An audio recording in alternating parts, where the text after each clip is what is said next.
안녕하세요. 소울 스토리타임입니다. 반짝이는 별. 오늘의 책은 호러스 뉴턴 앨런의 한국 이야기입니다. 함께 즐거운 시간 보내요. 이런 발표를 한 후 두 사람은 사라졌고 형과 그의 아내는 놀라움에 거의 멍하니 앉아 있었다. 그들은 호박을 보고 그 다음 작은 테이블과 그 안의 내용물을 보고 꿈이 아닌지 확인하기 위해 서로를 바라보았다. 마침내 형은 침묵을 깨고 배가 너무 고프기 때문에 다른 호박을 열어보려고 한다고 말했다. 먹을 만한 좋은 것이 가득 차 있기를 바라면서 지금 당장 생명을 회복할 무언가가 있는 것보다 생명을 유지할 무언가가 있는 것이 더 중요하기 때문이다.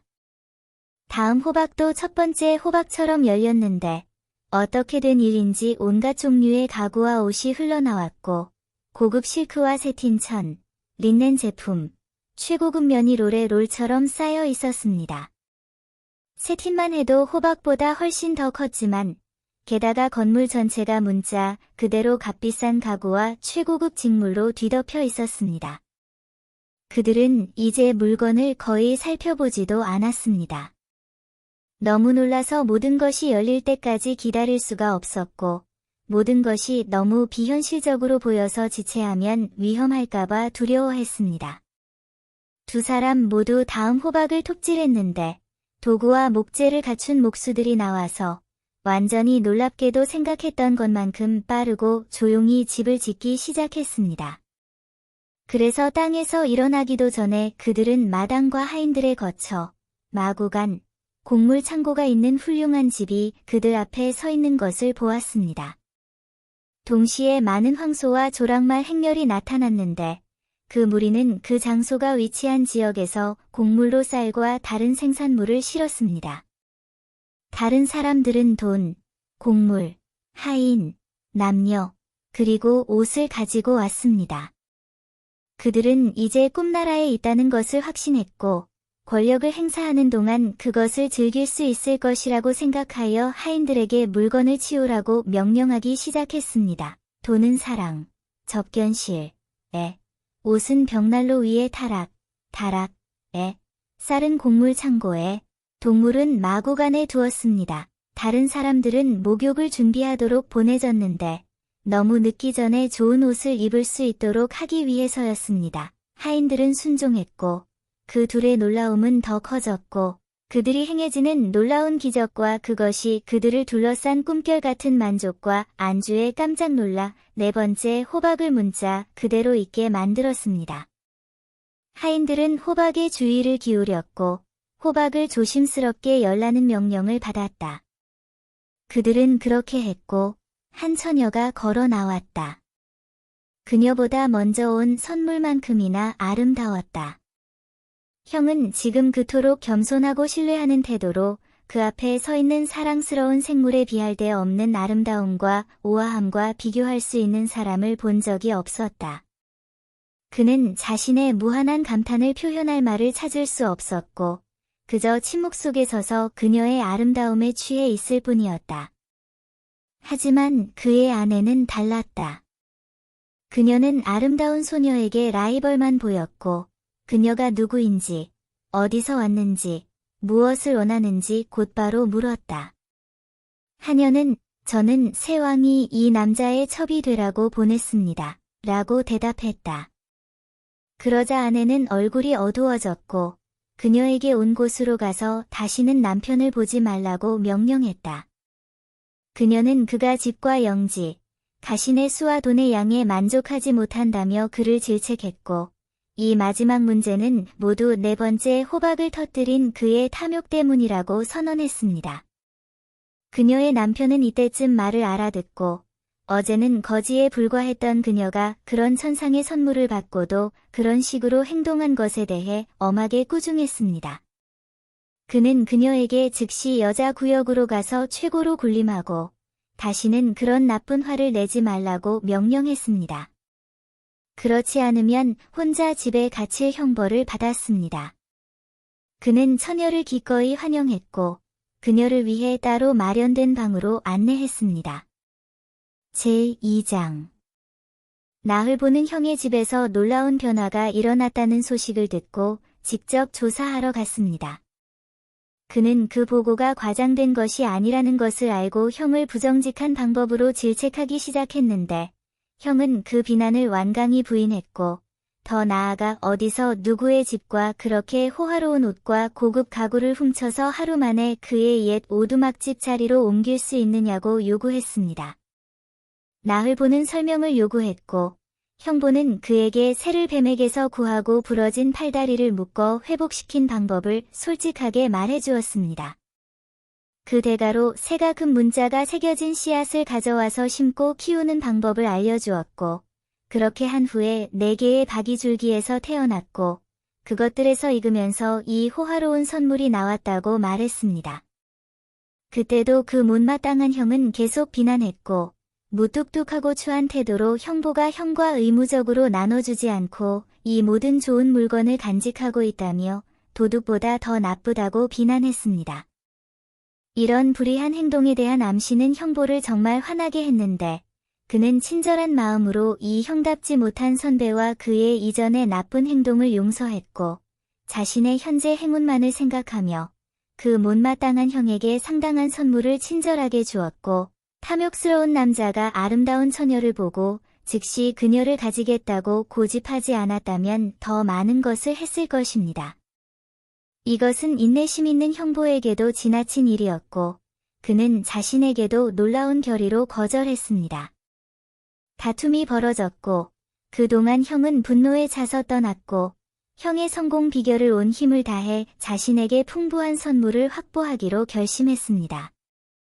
집으로 돌아가서 그는 보이는 모든 새를 때리고 하인들에게도 그렇게 하라고 명령했습니다.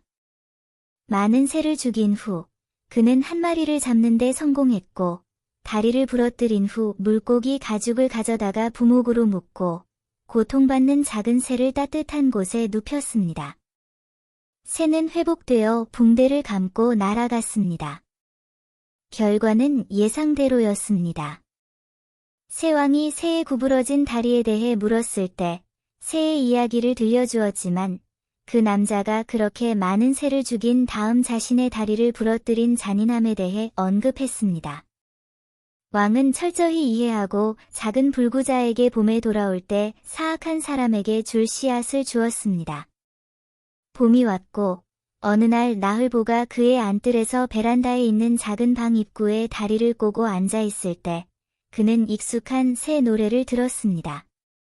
그는 긴 파이프를 떨어뜨리고 종이 창문을 열었고 거기에는 과연 빨랫줄에 다리를 꼬고 앉아 입에 씨앗을 물고 있는 새가 있었습니다. 나흘보는 아무도 그 새를 만지지 못하게 했지만 새가 씨앗을 떨어뜨리고 날아가자 그는 너무 열렬하게 뛰어내려 신발을 신는 것을 잊었고 그의 깨끗한 흰색 양말은 모두 더럽혀졌습니다. 그러나 그는 씨앗을 확보했고 그의 재산이 만들어졌다고 느꼈습니다. 그는 지시받은 대로 조심스럽게 심었고 그에게 개인적인 관심을 기울였습니다. 포도나무는 매우 호사스러웠다. 포도나무는 매우 빠르게 자라서 그의 큰 집과 별채 전체를 거의 뒤덮었다. 형의 경우처럼 1개 또는 4개였던 박 대신 새로운 포도나무는 12개의 박을 달았고 그 박은 자라서 집의 큰 들보가 그 무게로 인해 꽤나 삐걱거렸고 그는 그것이 지붕에서 떨어지지 않도록 제자리에 막아야 했다. 그는 그것을 조심스럽게 지키기 위해 사람을 고용해야 했는데 형보의 부의 근원이 알려지자 모두가 박을 간절히 원했기 때문이다. 그러나 그들은 나흘보가 이기심 때문에 그리고 형이 그의 사악한 형이 한 것처럼 모두가 새를 죽이고 다치게 할까봐 두려워서 숨긴 비밀을 알지 못했다. 경비를 두는 데는 비용이 많이 들었고 그 식물은 기와 아래의 큰 점토층에서 흙과 습기를 찾는 덩굴에 의해 기와를 느슨하게 만들었고 우기에 그의 집에 큰 피해를 입혔습니다. 내부의 석고가 종이 천장에 많이 떨어졌고 종이 천장이 무너지면서 더러운 물이 방으로 떨어지고 집이 거의 살 수 없게 되었습니다. 그러나 마침내 식물은 더 이상 해를 끼칠 수 없었습니다. 서리가 내렸고 덩굴이 시들었고 엄청나게 익은 호박은 20명의 쿨리가 고함을 지르는 가운데 조심스럽게 내려졌습니다. 각자가 호박을 땅에 내리는 밧줄과 막대기를 조작하려고 하면서 다른 사람의 길을 막는 듯 했습니다. 안뜰 안으로 들어가고 큰 문을 잠그자 나흘보는 안도감을 느꼈고 목수와 그의 조수를 제외한 모든 사람을 차단한 채 가장 생생한 꿈에도 불구하고 자신을 기다리고 있을 것이라는 것을 알고 있는 큰 놀라움에 대비했습니다. 목수는 각 호박을 여는데 $1000라는 엄청난 금액을 요구했고 그는 또 다른 호박이 도착하는 것을 기다릴 수 없었고 몇 분 안에 왕자처럼 부유해질 것으로 예상했기 때문에 나흘보는 엄청난 가격을 수락했습니다. 그러자 남자들은 호박을 조심스럽게 받쳐놓고 그것을 톱질하기 시작했습니다. 호박이 반으로 떨어지기까지는 오랜 시간이 걸린 듯 했습니다. 떨어지자 박람회와 공공장소에서 공연하는 것과 같은 로프댄서 무리가 나왔습니다. 나흘보는 이런 종류의 놀라움에 대비하지 못했고 큰 실수일 것이라고 생각했습니다. 그들은 궁정에 붐비는 상황에서도 노래하고 춤을 추었고 가족들은 밴드가 다가올 행운을 축하하기 위해 파견된 것이라고 생각하며 안주하며 지켜보았습니다. 하지만 나흘보는 곧 이런 일에 지쳤습니다. 그는 자신의 부를 얻고 싶었고 배우들이 더 광범위한 공연을 위해 밧줄을 늘리려 한다는 것을 보고 그는 그들에게 멈추고 떠나라고 명령했습니다. 그러나 놀랍게도 그들은 그가 그들의 수고에 대한 $5000를 지불할 때까지 그렇게 하기를 거부했습니다. 당신이 우리를 불렀고 우리가 왔습니다. 리더가 말했습니다. 지금 우리에게 돈을 지불하세요. 아니면 지불할 때까지 우리가 당신과 함께 살 것입니다. 도울 수 있는 사람은 없었고 그는 큰 마지못함과 약간의 불길한 예감과 함께 그들에게 돈을 주고 그들을 내보냈습니다. 그러자 나흘보는 목수에게 돌아섰는데 그는 흉측한 얼굴을 가진 남자였고 큰 토끼 입술 때문에 더 흉측해졌습니다. 당신이, 그가 말했습니다. 이 모든 일의 원인입니다. 당신이 이 법정에 들어오기 전에 이 호박은 금으로 가득 차 있었고 당신의 흉측한 얼굴은 그것을 거지로 바꾸었습니다. 두 번째는 더 나은 결과 없이 열렸는데 불교 승려들이 나와서 사찰을 구걸하고 적절한 공덕의 제물을 바치면 많은 아들을 주겠다고 약속했기 때문이다.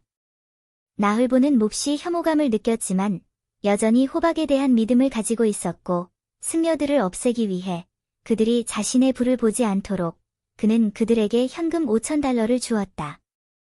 사제들이 나가자마자 세 번째 호박이 열렸지만 결과는 훨씬 더 나빴다. 돈을 받고 애도하는 사람들이 행렬을 지어 나왔고 시체를 나르는 사람들이 뒤따랐다. 애도자들은 가능한 한 큰 소리로 울었고 모든 것이 완벽하게 소란스러웠다. 가라고 명령받았을 때 애도자들은 애도할 돈이 있어야 하고 시체를 묻는데 돈을 내야 한다고 선언했다. 도움을 줄 방법이 없자 마침내 현금 $5000를 주었고 그들은 들것을 가지고 나갔다. 그러자 나흘보의 아내가 법정에 들어와서 이 모든 문제를 일으킨 무모한 남자를 비난하기 시작했다. 그러자 후자는 화가 나서 돈을 요구하며 떠나게 했다. 그들은 아직 수색을 포기할 생각이 없었고 목수를 바꾸기에는 너무 늦었기 때문에 그 못생긴 녀석은 이미 한 일에 대한 돈을 받았고 아직 남아있는 일에 대한 선급금을 받았다. 그래서 그는 네 번째 박을 만드는 작업에 착수했고 나흘보는 열광적인 불안을 느끼며 그것을 지켜보았다. 여기에서 기상 또는 무용수 무리가 나왔다. 각 지방에서 한 명씩 여자가 나왔고 각자 노래와 춤을 추었다.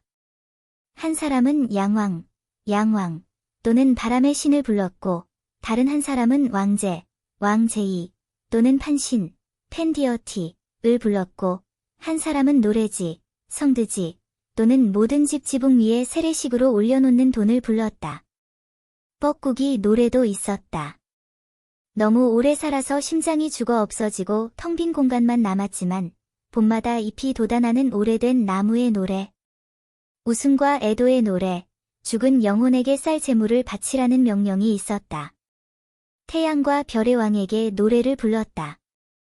그리고 마지막으로 한 신도가 1년을 이루는 12개월, 하루를 이루는 12시간, 한 달을 이루는 30일, 그리고 새해가 시작되는 것을 노래했습니다.